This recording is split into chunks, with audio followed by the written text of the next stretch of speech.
মানুষের জীবনের তিনটি স্তর: জন্ম, মৃত্যু এবং পুনরুত্থান। প্রত্যেক ব্যক্তিকেই অনিবার্যভাবে এই তিনটি পর্যায় অতিক্রম করতে হবে, কারণ মানুষের মূল এবং সবার আদিপিতা হজরত আদম আলাইহিসসালামও সৃষ্টি হয়েছিলেন। তিনি মৃত্যুবরণ করেছেন এবং আবারও একদিন তাকে পুনরুত্থিত করা হবে। এ বিষয়ে মহান আল্লাহ তাআলা বলেন, মিনহা খলাকনাকুম ওয়া ফিহা নুঈদুকুম ওয়া মিনহা নুখরিজুকুম তারাতান উখরা।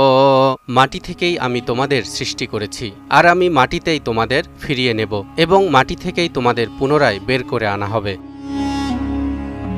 কিন্তু আমাদের সমাজে এমন বহু লোক আছে যারা এই বিষয়টিকে মেনে নিতে চান না। তারা প্রশ্ন করেন, মানুষের মৃত্যুর পর তো তার শরীর পচে যায়, হাড়গোড় নষ্ট হয়ে যায়, কারো দেহাবশেষ আবার ছাই হয়ে সমুদ্রে কিংবা বাতাসে মিশে যায়। এদেরকে আল্লাহ কিভাবে পুনরুত্থিত করবেন? তাদের এই প্রশ্নের জবাবে মহান আল্লাহ বলেন, আয়াহসাবুল